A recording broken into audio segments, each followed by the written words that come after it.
चिल्लाने लगी, इसकी नींद खुल गई। अरे देवी कहाँ जा रही हो हमको छोड़ के, हमको भी साथ में ले चलो। जैसे ये चिल्लाने लगा, वेश्याएं कहती हम भाग नहीं पाएंगे, क्या करना चाहिए? भैया आग जल रही थी, तो जैसे मदराग में मस्त तो था ही, चिल्लाया, एक अंगारा उठाया और तब तांगार समूह जले हुए अंगारे धुंधकारी के मुंह में भर दिए। धुंधकारी का प्राण अवरुद्ध हो गया और धुंधकारी की मृत्यु हो गई। अकाल मौत मरा है धुंधकारी, भूत बन गया। भैया निवेदन करूं, ध्यान से सुनना, जिस गली से लोग निकलते थे पंडित जी के यहाँ घंटा सुनाई देता था, सुबह शाम आरती होती थी। आज लोग कहते भैया उस गली से मत चलो। जिस गली से रोज प्रसाद मिलता था उस गली में आज भूत मिलता है।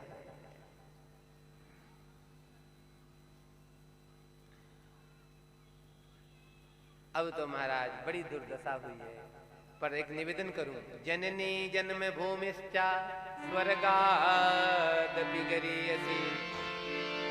जन्म भूमि और अपनी माँ सबको प्रिय होती है। दुनिया में कहीं चले जाओ और जब बात जन्म भूमि की आती ना डॉक्टर साहब, क्या आनंद आता है। चाहे जिस सुविधा मिल जाए आपको, जो व्यक्ति अपनी जन्मभूमि पे पहुंचता है उसकी एक खुशी अलग होती कि नहीं होती? अब गोकर्ण जी तीर्थ यात्रा को तो गए थे, अब लेकिन सोचे भैया गांव से बहुत दिन हो गए निकले, चलो गांव घूम के आते। और जैसे ही गांव गए तो रात्रि को पहुंचे गांव। बोले कहाँ रुके? बोले कोई बात नहीं, अपने पंडित जी का घर तो है। तो जैसे पंडित जी के घर में रुके तो रात्रि के क्या देखते? सकत मेता सकत हंसती, कभी हाथी, कभी शेर, कभी हिरण दिखाई पड़ता। और कोई संसारी हो तो डर जाए, ये तो ठहरे संत। हाथ में जल लिया, कस्तम उग्र तरो रात्रि कुतो जाता दिशामिमाम किंबा प्रेत पिशाचो बा राक्षसो सीति संसीना। तू कौन है? प्रेत है, पिशाच है, राक्षस है, बोल, नहीं तो जल छोड़ूंगा, राख का ढेर बन जाएगा। तू बोल कौन है?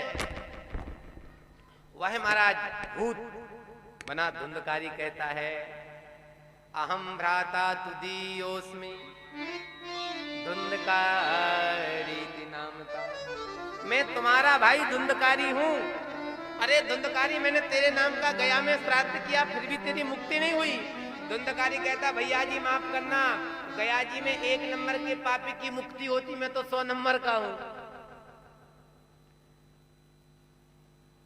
आप अब ध्यान सुनना, बड़ी जोरदार कथा सुना रहा हूं।